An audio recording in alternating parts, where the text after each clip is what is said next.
start a business, build value, valuations, get rich, all of that is problem. So be happy that you are in a country which has got problems that need solving, and that's the best way to find ideas.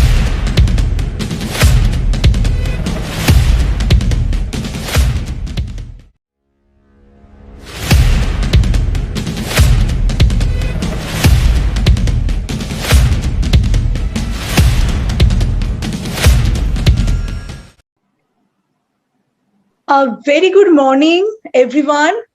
Thank you for the enormous response we have received for this particular episode. We have a very, very special guest today, my mentor, who is my iconic figure, Mr. K. Ganesh. He's a serial entrepreneur with 4 successful greenfield ventures, promoter of new age companies like Big Basket, Potia Medical, Homelane, Housejoy, and others.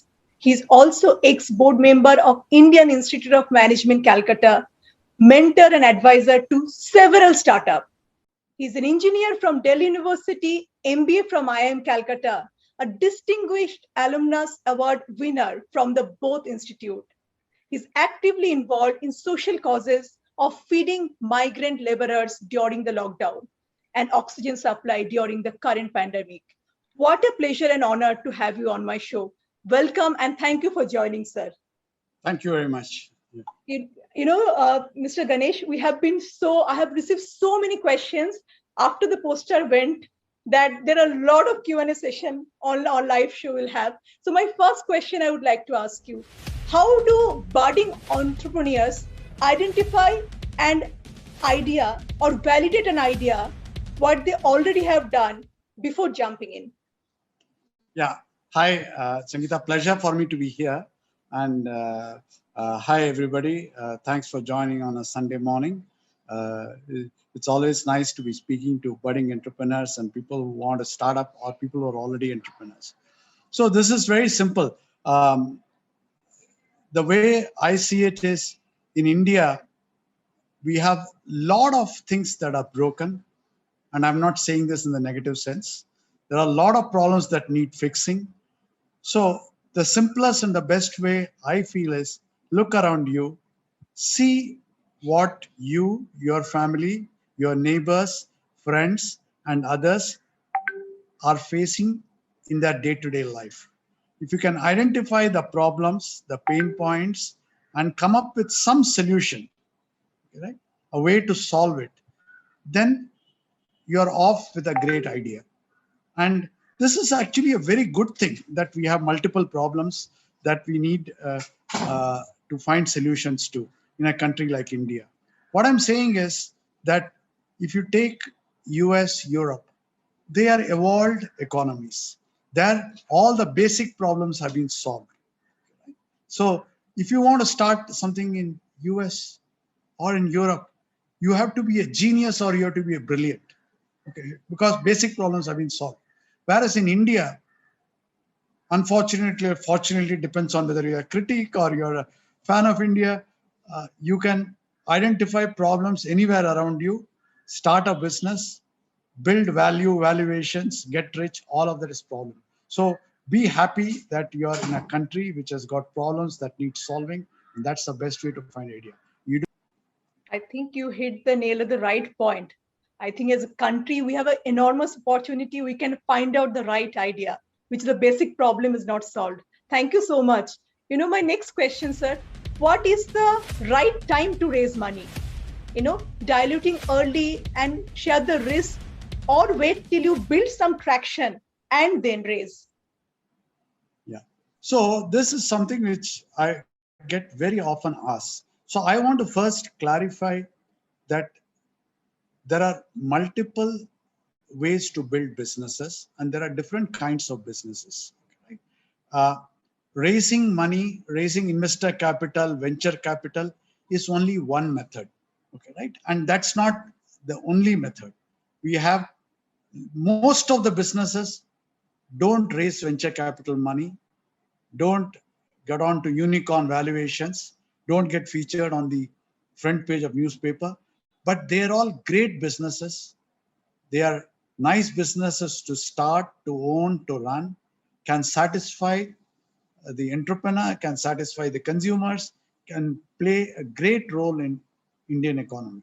So therefore, don't get carried away by only by raising money or looking at venture capital money or looking at valuations and including unicorn and billions of dollars as the only method. But assuming for a minute, your business model is one which needs risk capital, which needs capital to grow. And it is not safe capital. It's not like what you want to borrow and you need to repay later, but there is huge amount of risk. That's why venture capital is called risk capital. Assuming your business model needs venture capital, then my own preference is raise money as early as possible, because it is risk. These business models require a lot of money, and diluting early, even giving away part of your company, part of your shareholding early in life is worth for the capital that you get, which is risk capital. Because remember that a lot of times, very few of these business models actually succeed. So the risk is very high. The infant mortality rate is very high. So unless you are super rich, or unless you have super rich in-laws who are willing to fund you, okay, right? Don't risk your money which you can't afford to lose, okay, right? And the solution to that is there are other people who are willing to take the risk because they know the risk reward. These are accredited investors, venture capital investors who bet on 10 companies, knowing only 2 of those companies will give them great returns. 4 or 5 of those 10 companies will fail.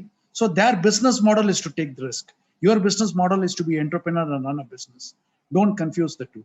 So I'm always for raising money very early if it's a business model that requires risk capital. But again, as I said, 90% of the businesses don't need or warrant taking risk capital, which then you don't have to raise the money. Dilution has never bothered me, because if you have 100% of zero, it is still zero. I would any day have 10% of 1,000 crores, right? Which is 100 crores. So short answer, it depends on the business model. If it's a business model that requires risk capital, please go and raise as early as possible. What a brilliant answer. I think we're getting a lot of clarity from our talk. A lot of questions came around this particular point. I think you addressed all of them beautifully. Ganesh, my next question. How important is it to have co-founders, or should we go solo? We often hear that co-founders disagreement, dispute. So how should you choose co-founding team? I think that's very critical at an early stage startup. Yeah. So again, see, many of these answers which I give and many of these questions are all valid questions. Okay. Many of these have very strong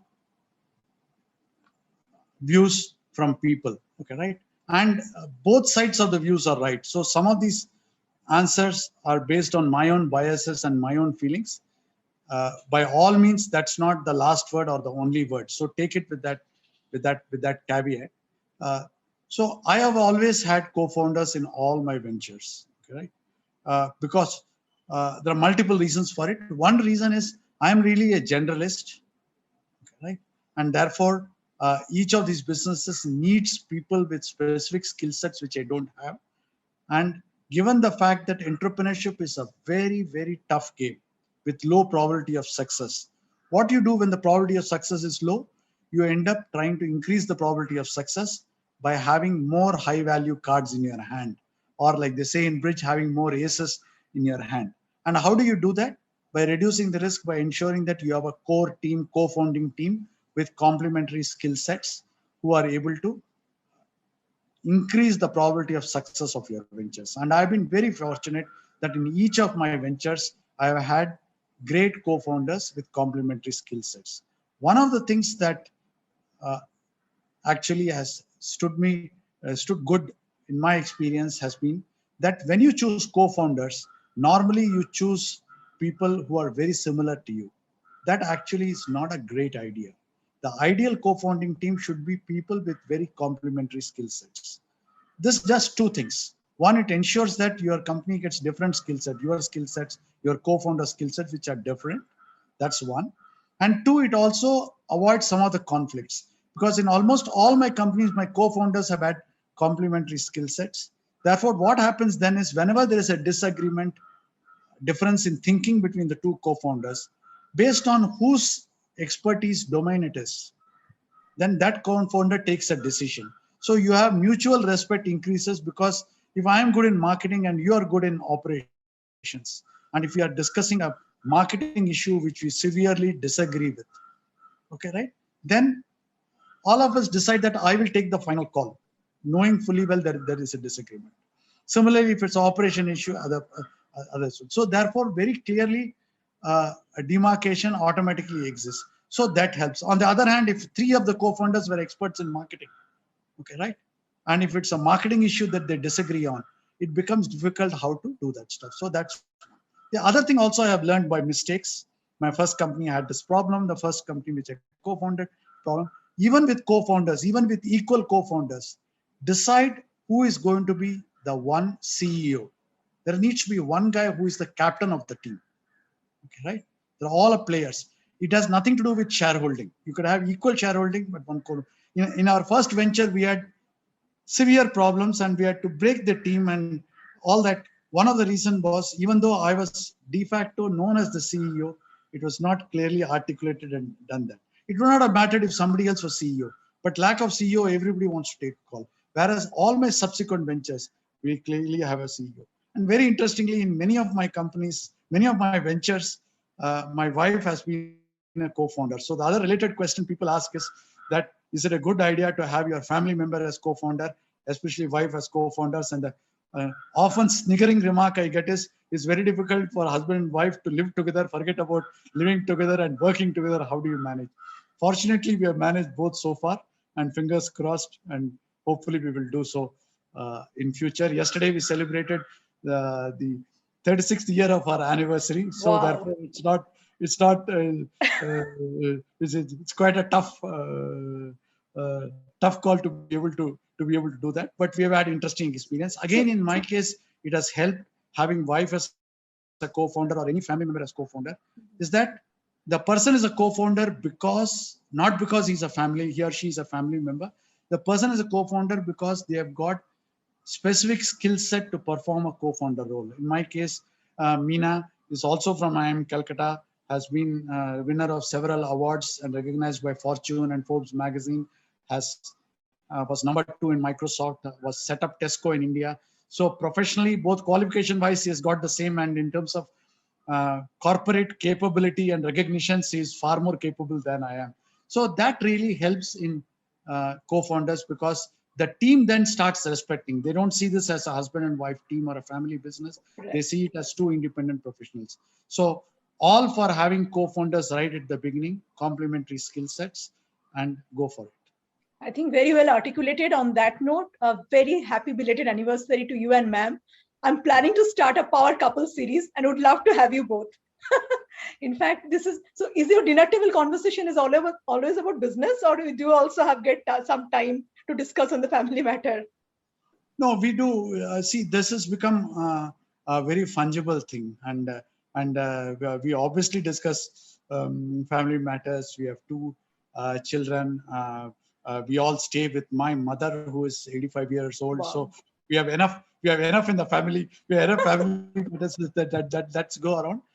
This is the other thing. I have never, even during ventures when she was not a co-founder, she was doing something else, or even when we were working, I started my career with Hindustan Computers Limited, what is HCL Limited now, and worked for 1 year before my MBA at Tata Motors.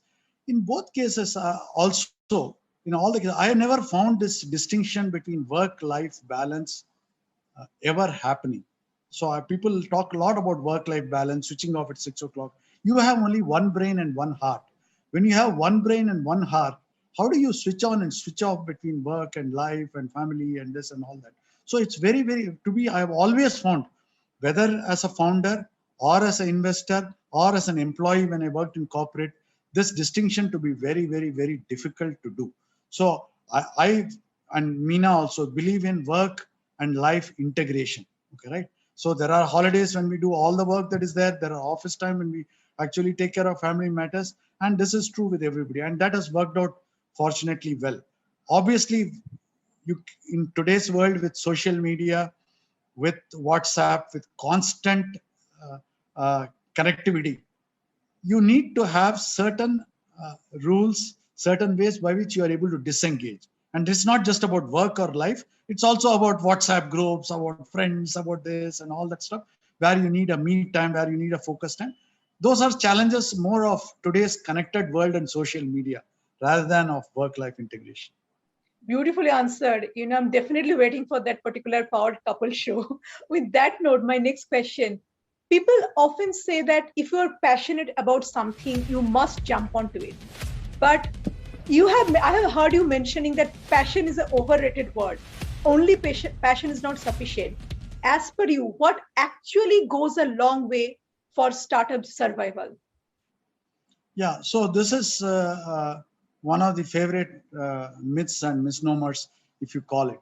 People, I've seen this a lot of times, that failure of entrepreneurs, failure of startups happens because people just plunge onto it because they are passionate about something. See, being passionate is good, but that's not the reason why you should start a business. The two are completely separate, this one. So, for example, somebody says, I'm passionate about food, so let me start a food business. Now, that's hardly a reason to start a business, right? So, what, in my opinion, is most important is if you are passionate about something, be doubly or triply careful before taking the plunge. Okay, because you can get blindsided by your passion. You can get blindsided by the fact that you're passionate about something and not do enough homework. So what do you need to do? You need to see first, is there a genuine business there? And what do you do that? You see if there is a problem that is waiting to be solved. Do you have a product or a service which is solving a big pain point? Do people really need it? Will they pay for it? None of these questions, none of this analysis has anything to do with your passion. The business model has to be there, the need has to be there, the pain point has to be strong enough. People should be willing to pay for it. Just take an example. You love pets. I have a Dachshund, I love dogs. Okay. You love pets, you love dogs. Okay, right? And you love fashion, you love jewelry. Okay, tomorrow will you start a website, online store for fashion jewelry for pets in India? Okay, right? You may be passionate about everything. Okay, right? But would you start? Not really. Because is there a market for fashion jewelry for pets in India? Will a e-commerce, will a website work if you're trying to sell jewelry for pets in India? What is the market size? How many people will buy it? How will you be able to get customers? All of that you need to be able to answer before jumping into it because of passion. So business is different. Passion is different. By all means, pursue it as a hobby. By all means, design jewelry for dogs. Okay, right? Create a website and if you want to popularize it, fine. Start a blog about fashion jewelry for pets in India. But trying to make a business out of it is wrong. And this is one of the top reasons why companies start and fail in the first 1 or 2 years. You will not be able to sustain it. Don't go with your passion or a solution trying to find a problem. Do the reverse. Take a problem. Also remember, in India, we are all price sensitive. You must have heard about the advertisement where they talk about a luxury car or a yacht, and people still ask, mileage kitna deti hai? Correct? How much is mileage? I'm also like that. Okay, I just there in the mentality, nothing wrong. I spend hours trying. 1 hour of my time, which is a lot more valuable, trying to save 100 rupees on websites and trying to compare websites. I mean, that's ingrained in the mentality. Okay, right? I come from a lower middle class family, therefore it's ingrained. Even when you don't come from that family, even if you come from a rich family, trying to bargain and do that. So that being the case, that people will pay only if the pain point is really large. So identify in India, the pain point has to be large to be able to pay. Okay, right? If it's nice to have, they will not pay. It will be very tough to start a business, which is a nice to have thing in India. So these are the questions that you not answer. Passion, I mean, keep it to yourself. Okay, right? Don't confuse it with starting a business.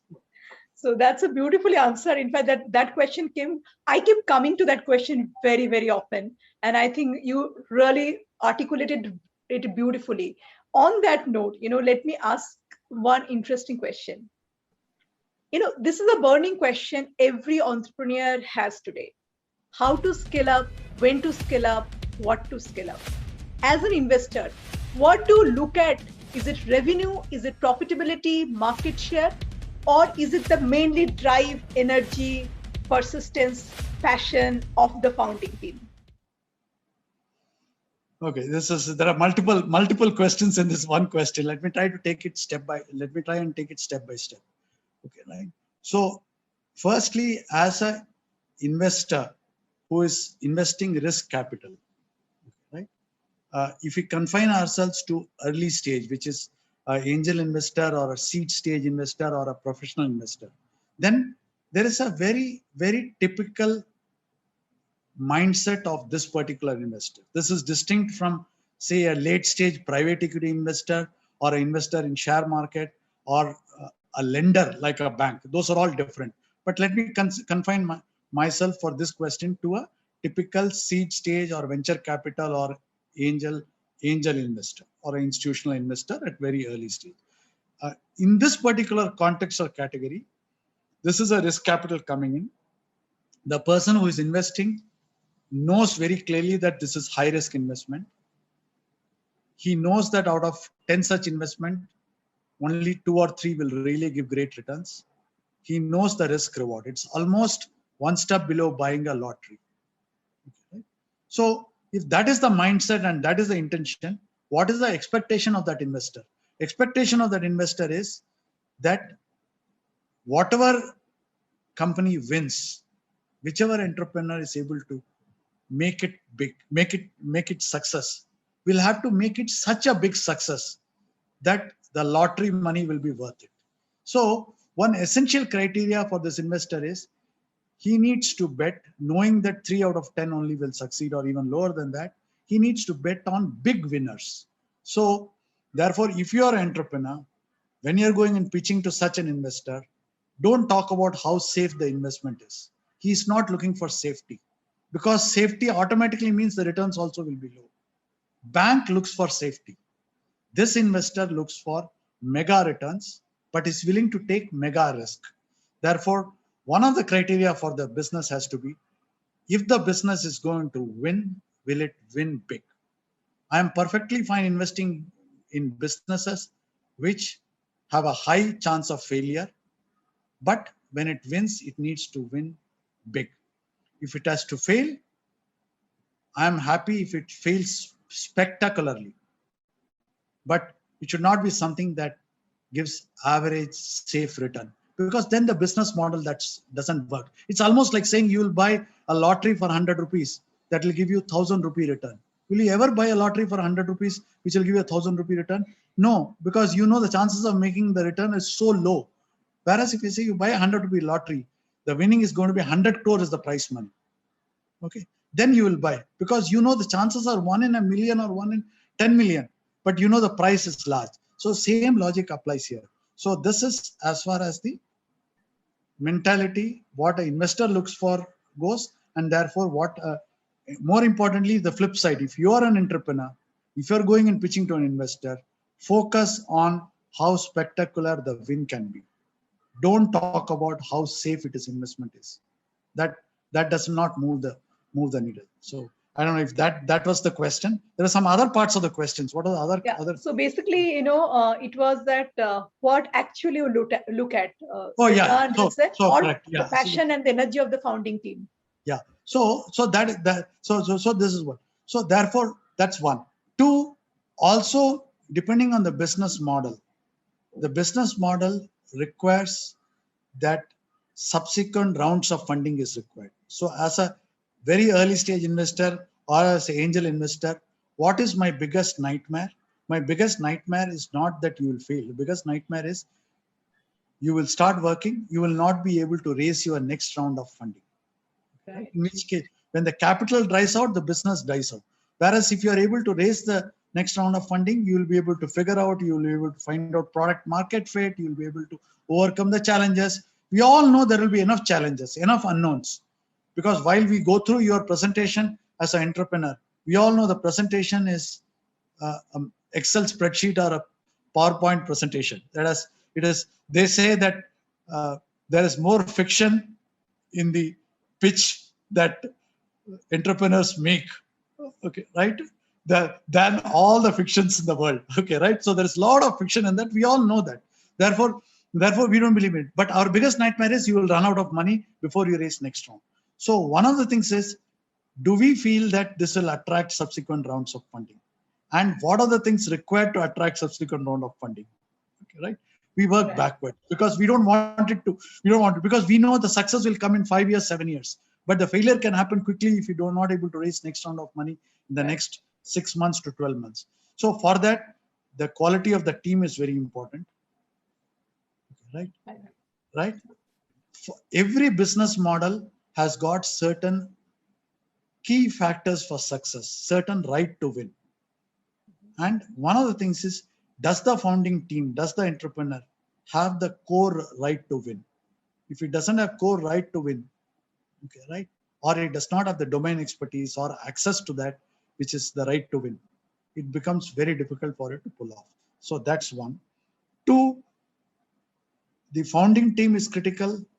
Do they have the stamina, wherewithal, the mindset to run a marathon?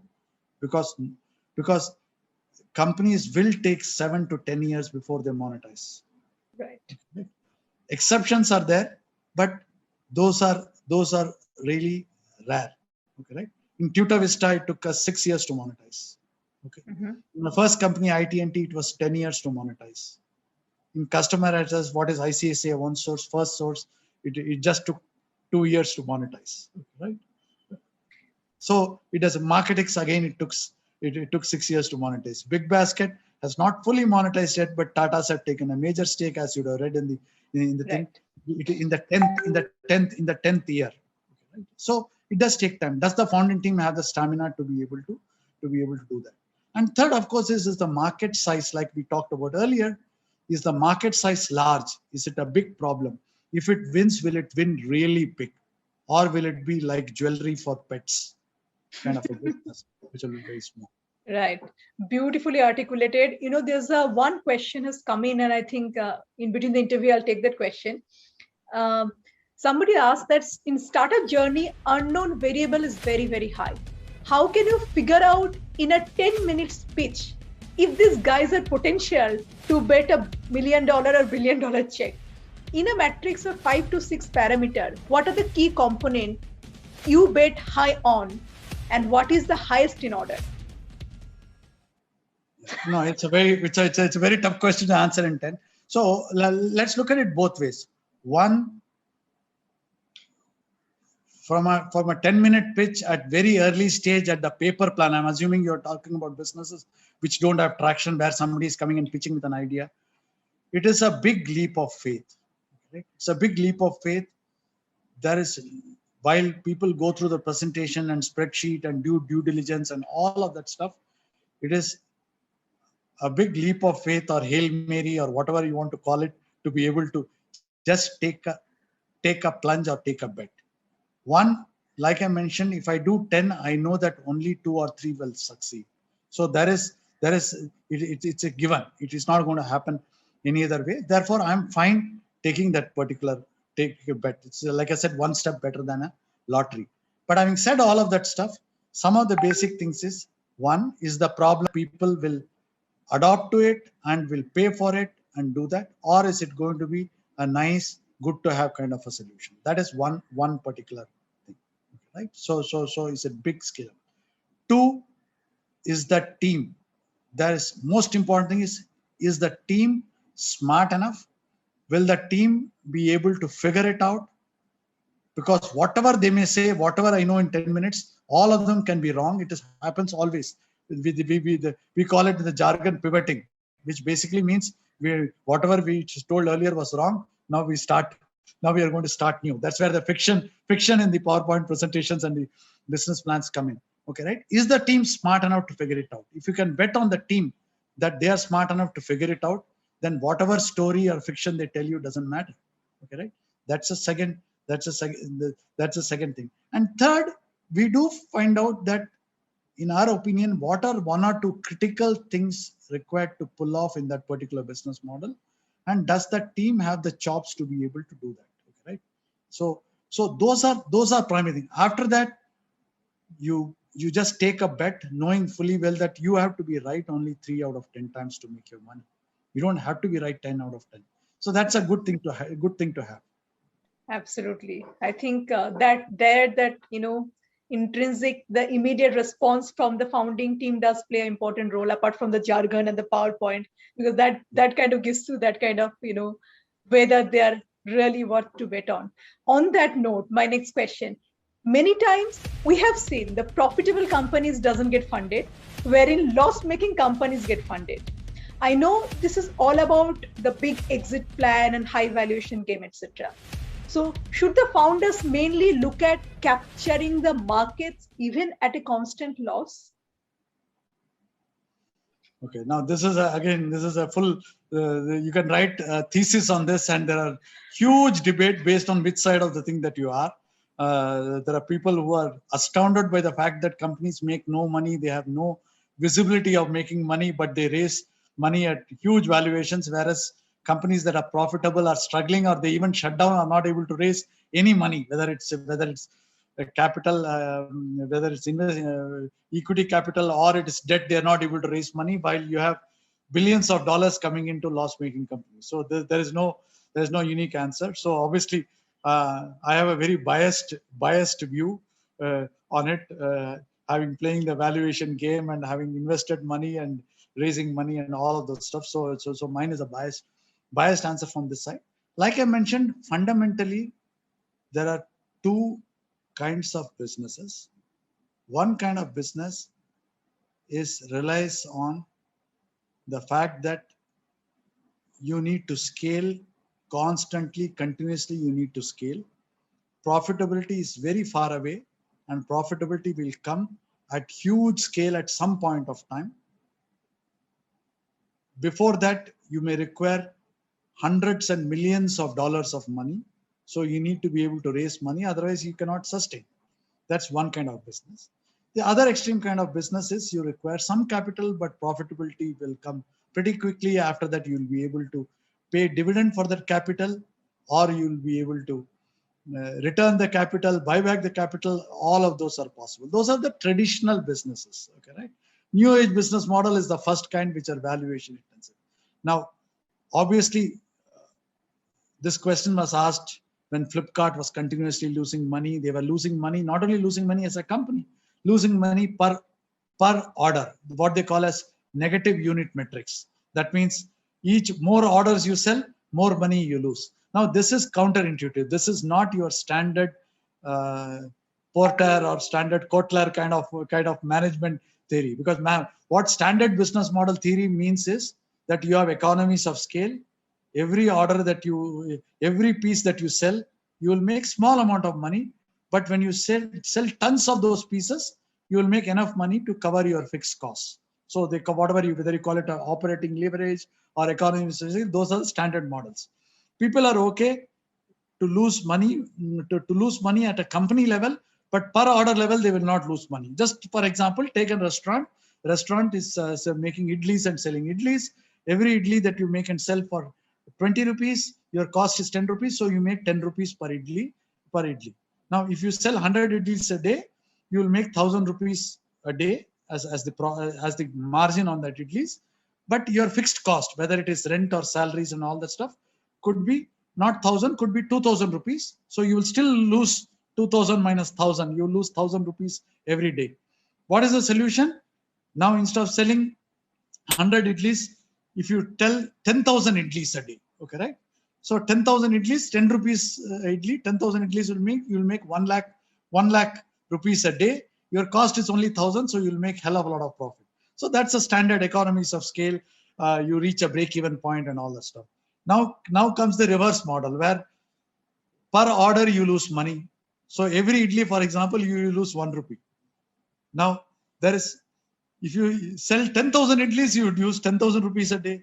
If you sell 10 lakh idlis, you would lose 10 lakh rupees a day. So that is counterintuitive model. There you have to base it on the fact that either at 100 crore idlis, you will start making money. So till the time you eat 100 crore idlis, you will need money. Or you have to base it on the fact that somebody would love this fact that you're selling 1 lakh idlis and will come and buy you for a huge amount of money, much more than what you have paid for. Okay, right? Fortunately, this skeptics had this question continuously. When Flipkart was valued at $100 million, they had a question. When it was valued at $1 billion, more than all the retail companies in India. Fortunately, today that question has been answered. In Indian startup ecosystem, we have seen that people can raise billions of dollars, can be valued at billions of dollars, and still profitably exit, sell the company to somebody else for cash exit, return the money to investors. That has been answered. So the business models are like this. It's a new age business model. It's based on the fact that if you create large companies, disruptive companies, then you can build huge value, sell the company for that valuation, and make money. And to be fair to these business models, why does it work?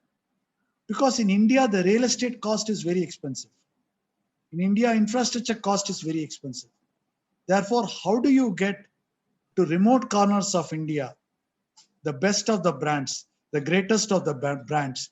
You cannot get to remote corners of India, the products and services that they want, unless you use technology, unless you use e-commerce, unless you use internet. Okay, right? To do that, you require money. You can never do it in the physical brick and mortar world. To open shops, open stores in India, in the remotest corners, to be able to go to tier 2, tier 3 cities will be impossible. So how do you do it? National warehousing, distribution, nationally, e-commerce method to be able to do it. All of those needs money. So it's not surprising that these companies are getting valued.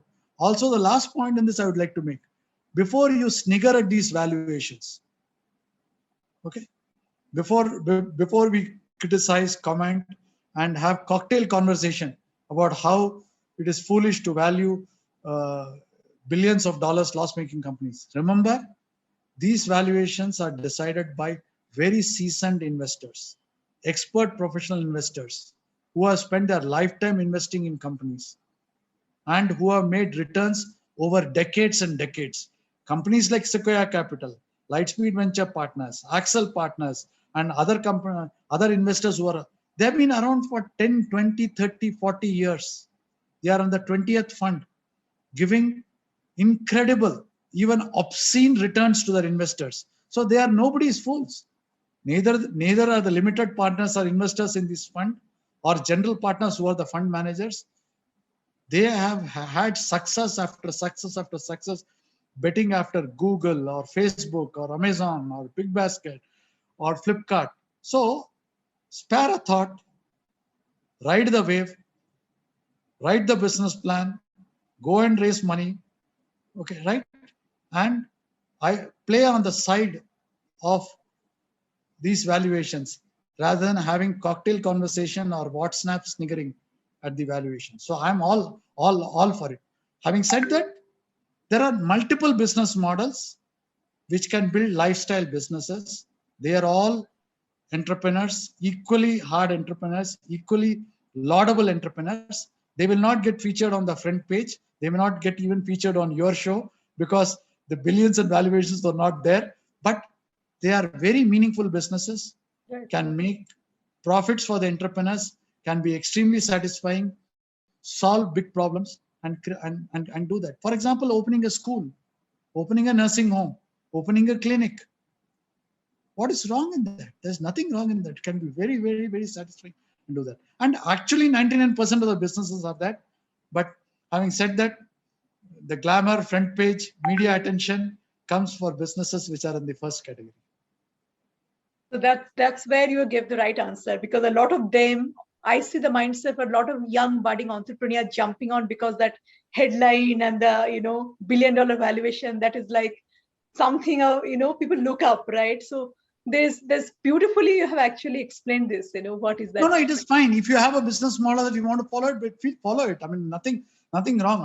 I love the media attention. I love the fact that I'm speaking to you. If I was running a school, or a clinic, you will not be speaking to me. No, but then the glamour. But on the other hand, remember, if you do that, if you do choose a lifestyle path, it can be equally satisfying. And I can tell you, you'll also have you'll be a lot more handsome and have a lot more hair than what I have.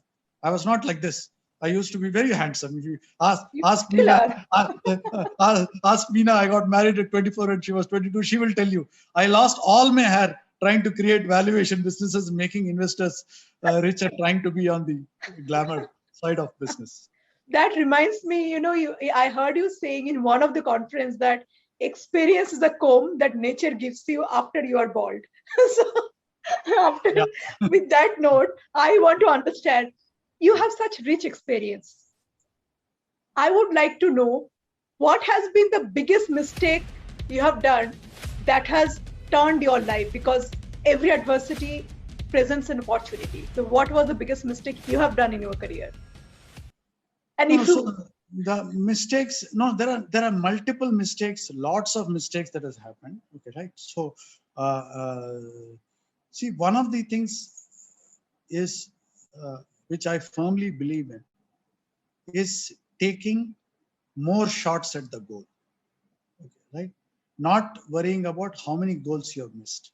See, this is something that many people miss, and often because social media, people get criticized, they get trolled, they get commented upon very badly. Every time, people are almost waiting for people to fail and pounce on them and criticize them and all that stuff. So people are almost afraid to take more shots at the goal and attempt more things.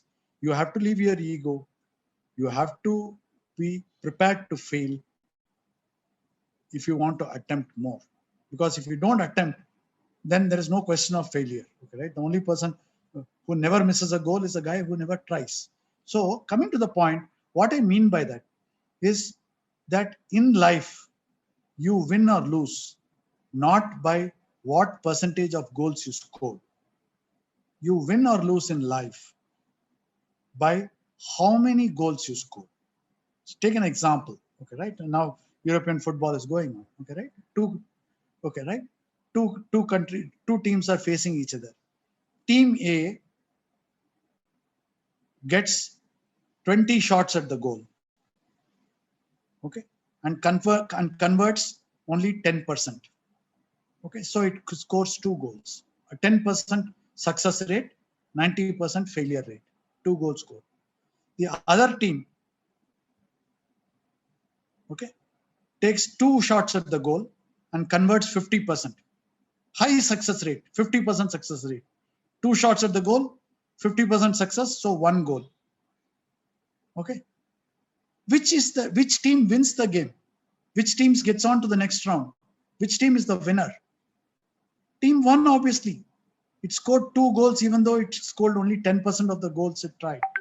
Team 2, despite 50% success rate, is a loser. Same thing is in life. If I try more time, okay, even if percentage chances of success is low, okay, right, I will be a winner. So one thing that I learned is try more, take more shots at the goal. You will eventually turn out to be a winner. Just do not worry about failure rate and this. So in terms of specifically, I mean, lot of turning points in my life. My biggest turning point was in my higher secondary, in my 6 months before the board examination. I used to be a very poor student, and my principal at that time, I studied in a Tamil government school in Delhi. So this used to be government school, used to be typical government school, Tamil medium government school. So nothing great to talk about. Very interesting teachers and all that stuff. So I used to be a poor student, and in my last year before the board exam, the principal called me and said, Ganesh, you have got potential and this, that, and all that stuff. But this way you're going, you would only become in Tamil, it's called cowherd. You'll only become a cowherd. You will not be able to get into a good college. Now, very fortunately, somehow, I don't know, I was in a listening mode or I was in a mode that really hit me. Okay, right? Saying that, you would not be able to join a good college, forget about job. You'll only be a cowherd. And your mother has got a lot of expectation from you and you've got a family and all that stuff. So to be able to do it. Somehow that hit me straight. Okay, right? That I think was a big turning point in my life. Okay, right? So next, that particular year, I decided to actually study. Okay, right? And did to everyone's surprise, including the principal's surprise, and to my surprise, did very well in the board examination, got admission to engineering, and did that stuff. So that I think was a big turning point, very accidental turning point in my life. That was one. The second thing which I learned out of experience was in my first venture, IT&T. We were in IT industries, started in 1990, that business. We were in the unglamorous software maintenance or hardware maintenance, computer mechanic, you may call it, computer mechanic business, computer repair business. Okay, we put all of our efforts in that, right? And we were struggling for growth. It was a bootstrapped business and all of those stuff. One of the big learnings and mistakes that I did and regret that I have is, while we were in the right IT industry, we were at the right time and it was growing and all of that stuff.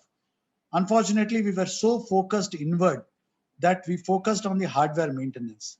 If we had even spent 10% of our effort, energy, bandwidth, and focus on software, which was growing at that time, we would have had 1000x better returns. The company IT&T finally got sold to iGate, became part of iGate. We had a reasonable exit. So it was not, I wouldn't call it a failure. I would call it a success as a first entrepreneur.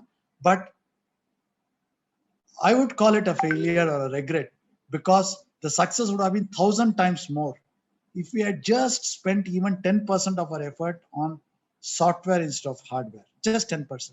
So, which made me learn that when you're running businesses, while you're inward focused, it's very important. Have one eye on the environment and have one eye on outside. Look at where opportunity is going. So all our other companies, whether it is Tudor Vista Education, whether it is Big Basket or Portia Medical or Homelane, we are constantly looking at environment, one eye on the outside, one eye on inside, in order to optimize and maximize the returns for all of us, employees, for shareholders, for founders, and for investors. So here is one question came from Raghav. To raise the first round, what is one of the most important KPI? Because this is all about projection and number. And what does entrepreneur need to know and need to show? Yeah, so very simple. Like in any negotiation, like any meeting, put yourself in the other person's shoes. Okay, what would you need to appeal to the investor? What is the single biggest thing? That greed. If you are able to show that by passing on your investment, by not investing in you, they are going to really miss a great opportunity. Appeal to the greed, appeal to the fact that they have raised money from their investors. They need to promise, they need to give returns, they need to have mega winners. Show them how you can be one of the mega winners and how you have the ability to be able to do it. So again, like we talked earlier, the large size of the market, potentially if you win, mega win possible, and why you are a person for them to back. Beyond that, do all the song and pony dance, make PPT, show market size, show competition, show how will they exit, do all those things. Those are all fictions, okay, right? That fiction they will assume, but this is the core. They can't afford to miss you. They have to lust after your business. I think they don't want their competitor going, other VC fund going and doing that. You don't want a regret. You don't want a regret. They will regret if they allow you to go without taking their money. Perfect. With that, there's one more question came from Praveen. In the world of angel funding and VC funding, generally you look at high risk, high return ratio.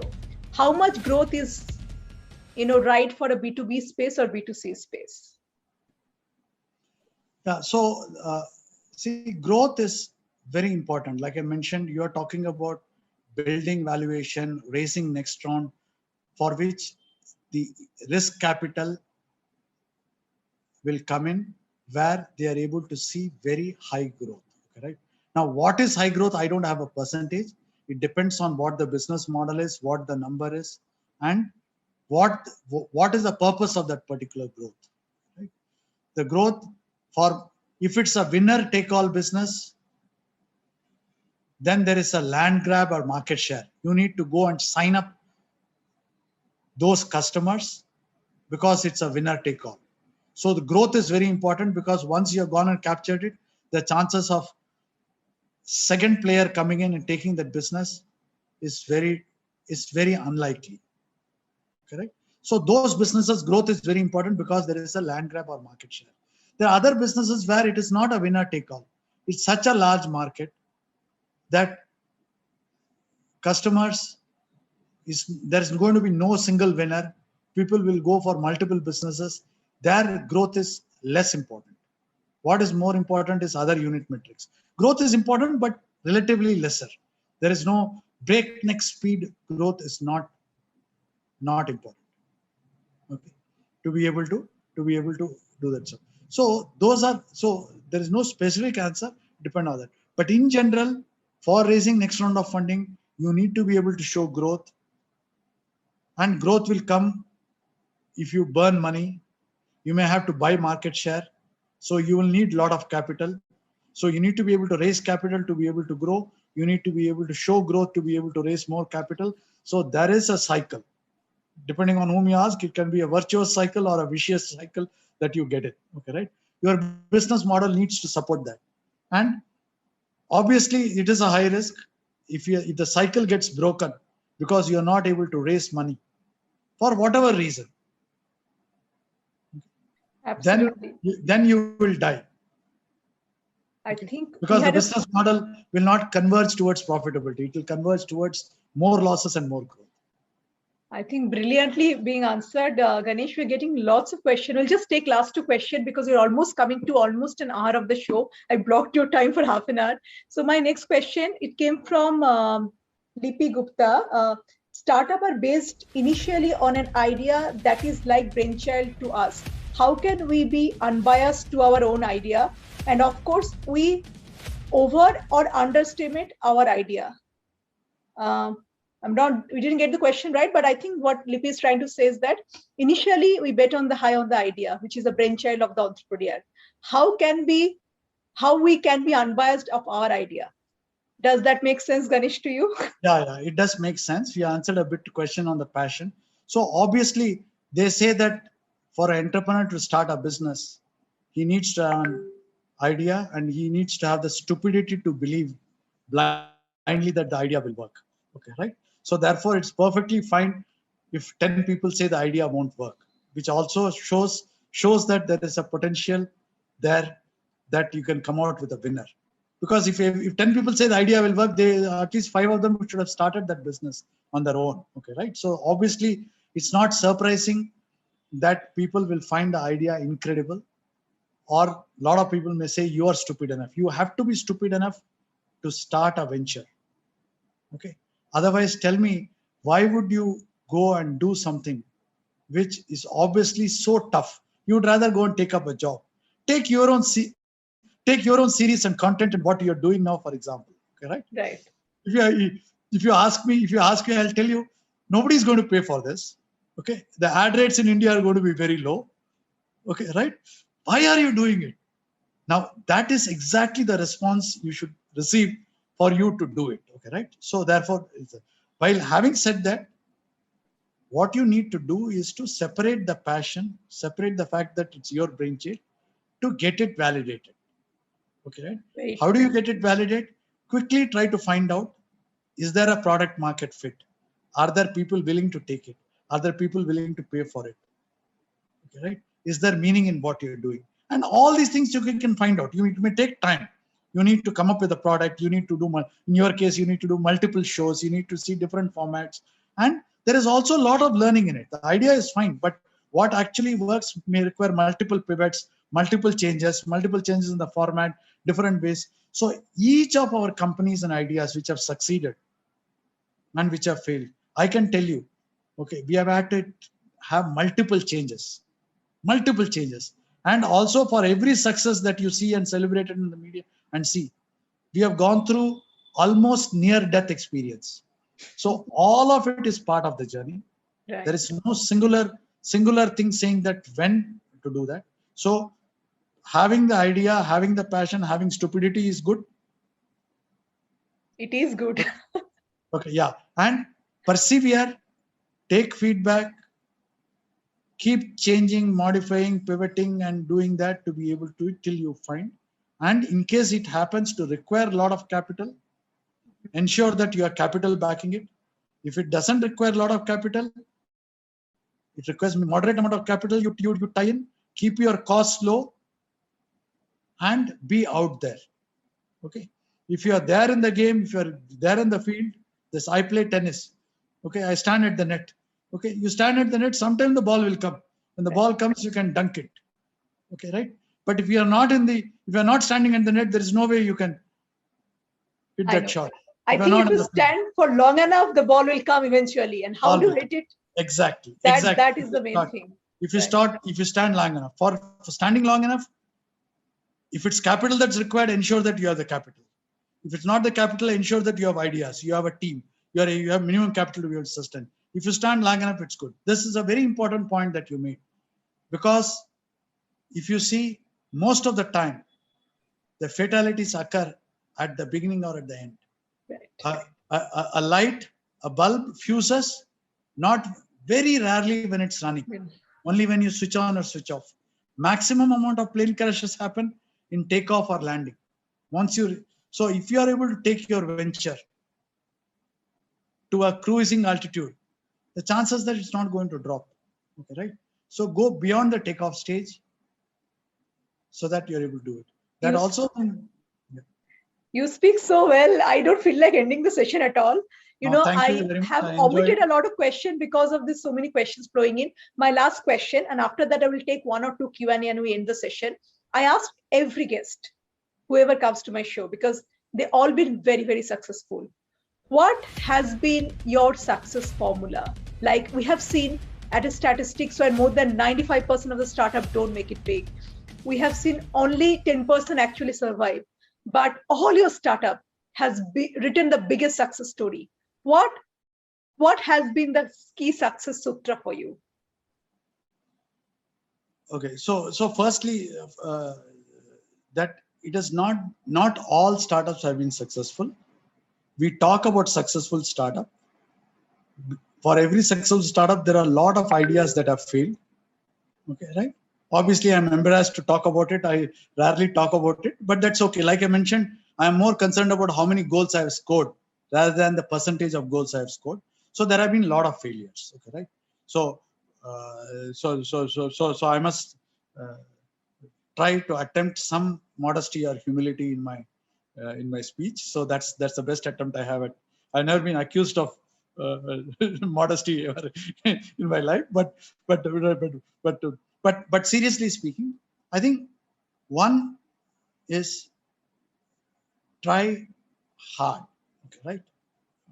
And don't give up, okay, right? I think that has helped me in good stead, and a positive attitude to keep at it, irrespective of what the hardships are, whether it is money, whether it is product, whether it is customer acceptance, whatever may be the hardship, okay, right? Keep at it is something which is very, very critical, has helped me. I learned this from my mother, right? She has had the biggest influence on my life. And sharing a personal, this one, I lost my father when I was 9 years old. My mother was 35 years old. I had 2 younger sisters, 5 years and 1 year old. So my mother, 35-year-old, single widow, brought us up on a government salary, 3 children, 9, 5, and 1-year-old, gave them education and done that. I have seen how she used to get up in the morning, cook for us at home, catch a transport bus and go to in Delhi, okay, right? And go to office, come back at 6. And by the time she's come, we're all hungry, cook again and then carry some work and do it at night after cooking and doing that. And rinse and repeat from the time I was 9 years old to till then I started earning. So, and I've never seen her once flinch, ever, despite all the challenges, including the time when I used to fail in my school, in my class, to be able to do this. Positive attitude, hard work. I think that is one.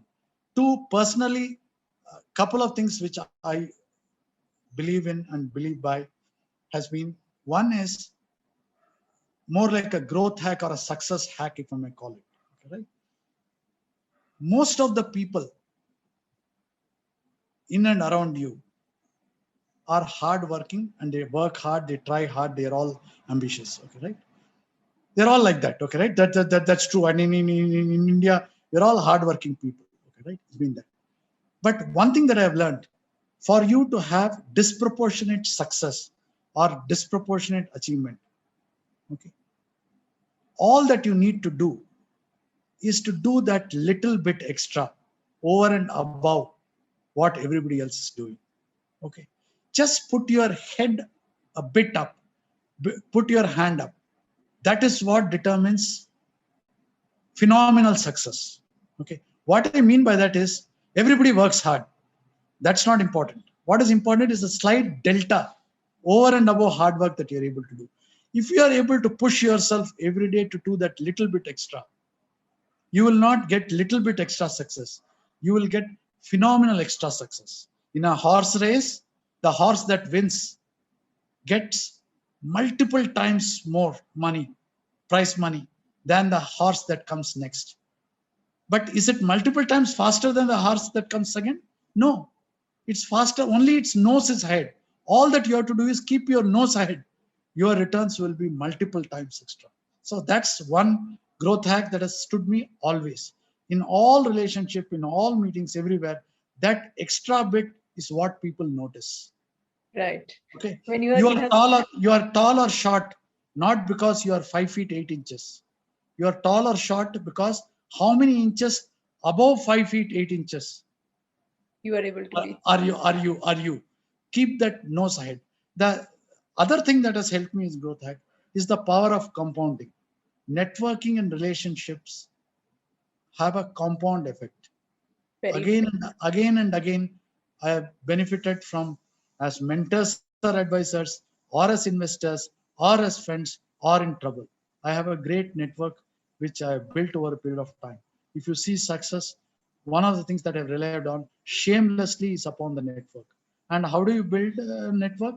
By giving more than what you take. Okay, right? You do more than what you take. That has really helped me. It's true for any relationship, be it in your family relationship or amongst your co-founders or with your investors. At every point of time, if you have a relationship where the other person feels that they are getting more than what you're getting from that relationship, then it will give you multiple times the impact. So do more, right? You will get multiple times in return. So those are two growth hacks. Otherwise, like I said before, take all of this as one person's view, biased view, okay, right? Not the last word, not the only word. I have had lots of failures. I have been extremely lucky to have the opportunity to be in a place to be able to do multiple things. And 90% is luck and the opportunity to be able to do that. 10% is what you do. So take it with a pinch of salt. And all the very best. We are sitting on a great opportunity in India with all the challenges that we have to build great businesses, whether it's valuation driven, whether it's profit driven, whether it is unicorn, whether it is glamorous, lifestyle business. The opportunity is phenomenal for each and every one of us to build businesses. All the very best. Thank you so much, Ganesh. I think we got a very, very important 3 life lesson, which you kind of came out beautifully in your conversation. The positive attitude, hard work, trying to float above the water whenever you're in the swimming field, and be a giver, in the network. Try give whatever possible way, you will attract multiply effect of it. So that came beautifully. Thank you so much for spending the Sunday morning. My gratitude, and I'm indebted. Thank you for sharing the valuable time. And it's been an immense impact to a lot of budding entrepreneurs. Hope to see you soon in the Power Couple series, whenever I launch next. And thank you. It was a true honor and pleasure hosting you. Thank you. Thank you all my viewers for watching this. We'll come out with more and more live stream in every Sunday, 11 o'clock.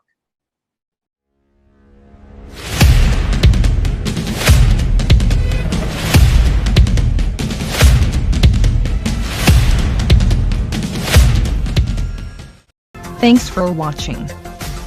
Drop a like, leave a comment, and don't forget to subscribe to watch more videos like this.